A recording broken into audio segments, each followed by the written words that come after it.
gotta say is, I got Numenera. Yeah, I got Numenera. Got Numenera. Wait a minute. Well, this is a game review. I kept thinking it was a musical review.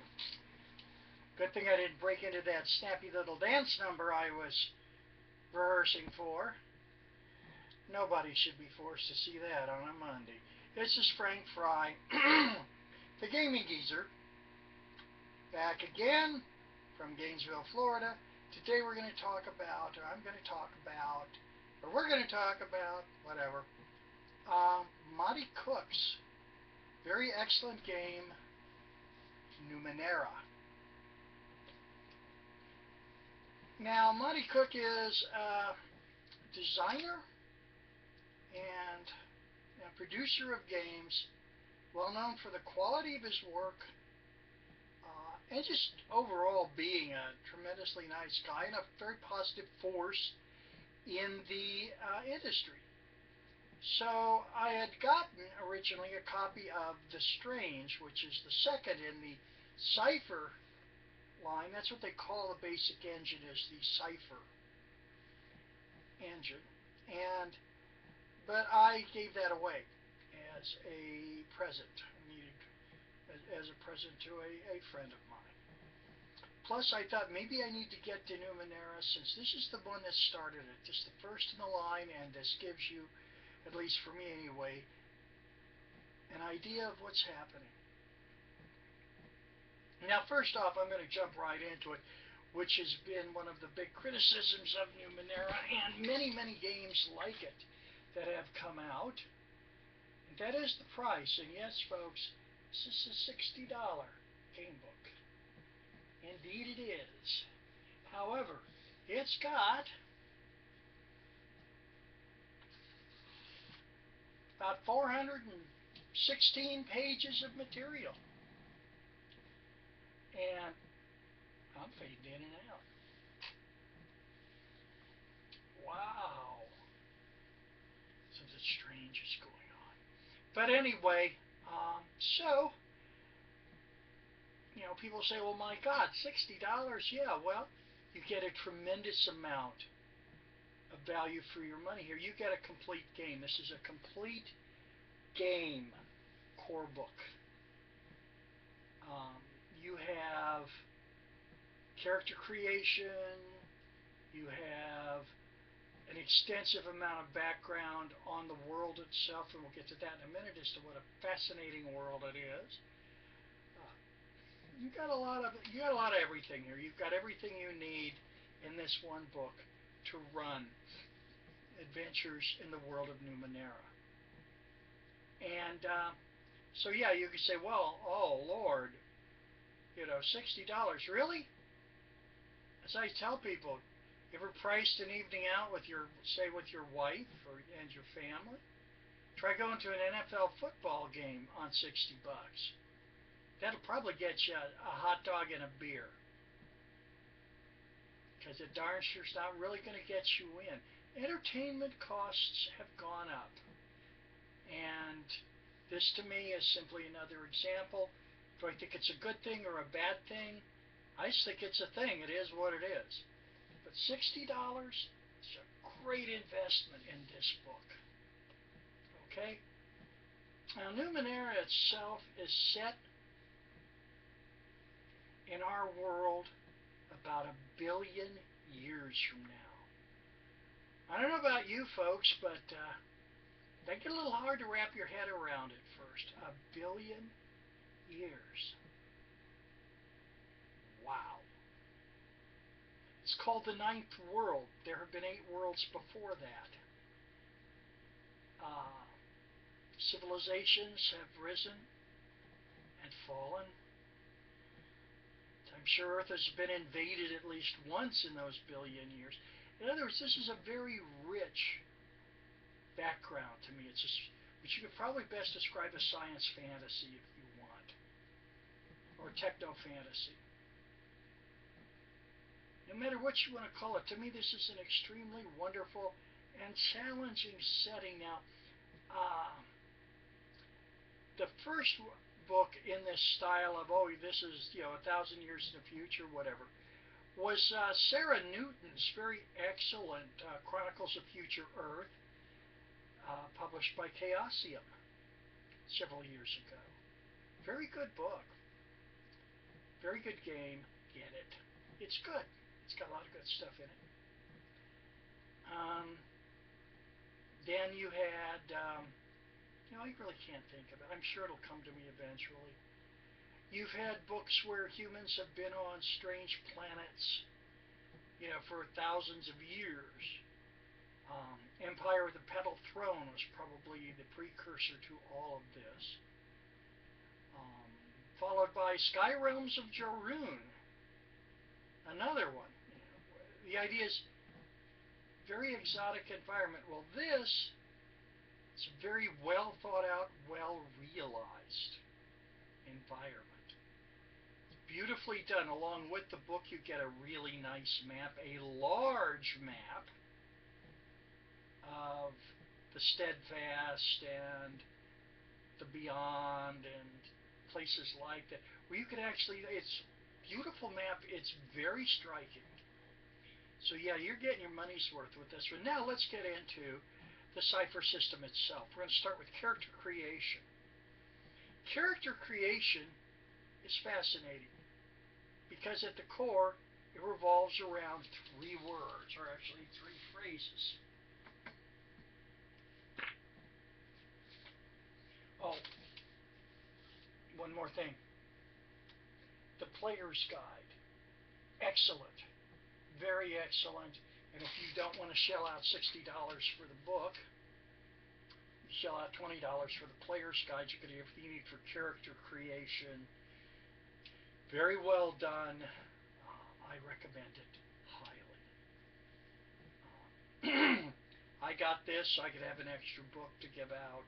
Well, we want to, make some characters. Okay, bang, here you go. Now, you start off, and this is it's very interesting. You start off with the, let me see here, whoa.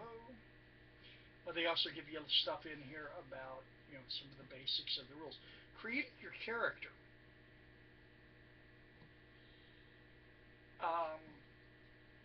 You have just some basic, it's a basic point build. You don't roll it up randomly. And what you have are 3 words. 3 words. Which is basically, just think of it as a sentence. I am an adjective, noun, who, verbs.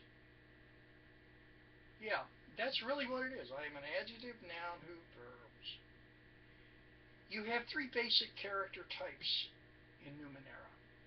The glaive, who are really the combat specialists. That's what they do. You have the nanos, who are essentially the magic users. And they did Clark's Law is really at play here. This is the underlying example of the world of Numenera. So you have Clark's Law, which is any sufficiently advanced technology is indistinguishable from magic. Yeah, and that works. That works a great deal. Yeah. So, you just build a simple statement. You have I am a descriptor.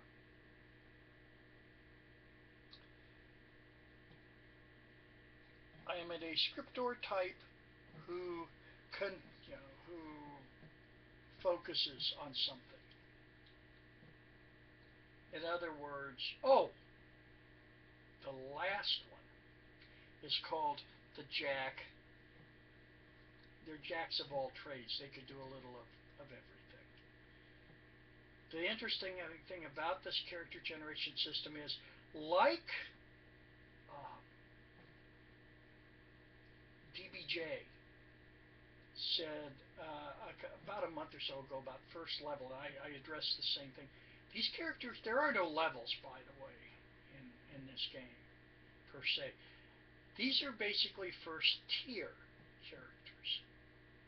And you're still head and shoulders above the average human in the world of Numenera. It's good. And I like that idea. You're the outstanding people. You are the people who go out and do things, whether you are a glaive who swings a blade, or a nano who slings a spell, or a jack who can explore. You're head and shoulders above the crowd. That's cool. I like that. Anyway, you get into the character, descriptor, and focus. Now, the descriptors, first of all, in the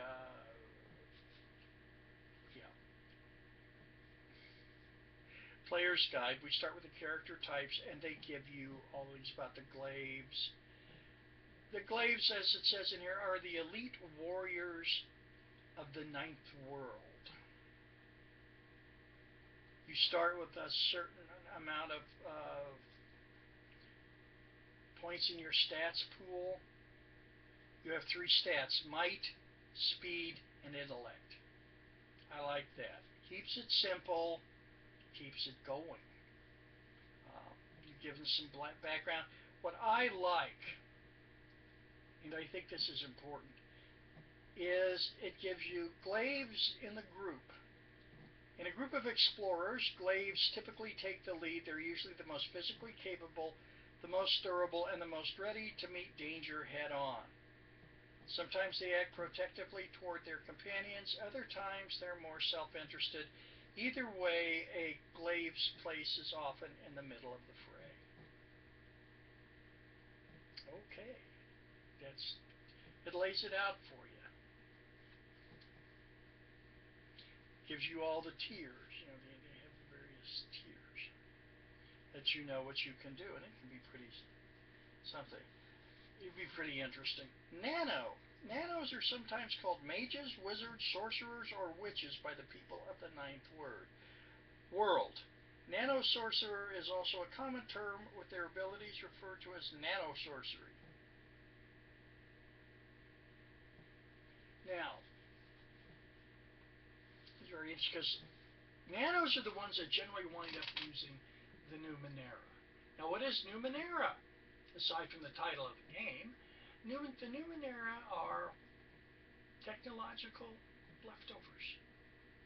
Imagine that, from 9 civilizations spanning over 1 billion years, or around 1 billion years. I don't know, after the first 100 million, my head fell off, just my brain went. Wow. Yeah, they're supposedly magical items, technological items, kind of the stuff that you're looking at going, how does this work? Who cares? Who knows? It just works. Same thing with ciphers. Anyway, the nanos tend to be the people who use these.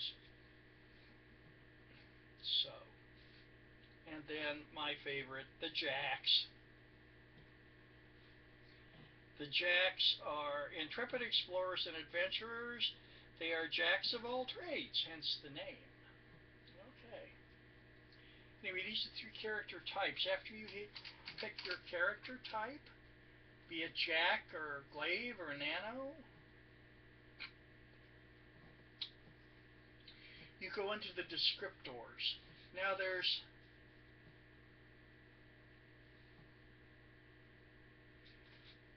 12 descriptors in the basic game. And there's more that are coming out with the different supplements, so it broadens it out. You can have things like charming, rugged, clever, stealthy, graceful, strong, intelligent, strong-willed, learned, swift, mystical/mechanical, tough. So, these basically start forming your character. These will give you pluses to your intellect pool, the skills that you have. And it's very interesting that you literally build the character. You create a character. You don't just roll dice. You recreate the character. Then we have a character focus. Now the focus, or is it foci, whatever. The character focus, there's a lot more of them, and what this does, it's what makes your character unique.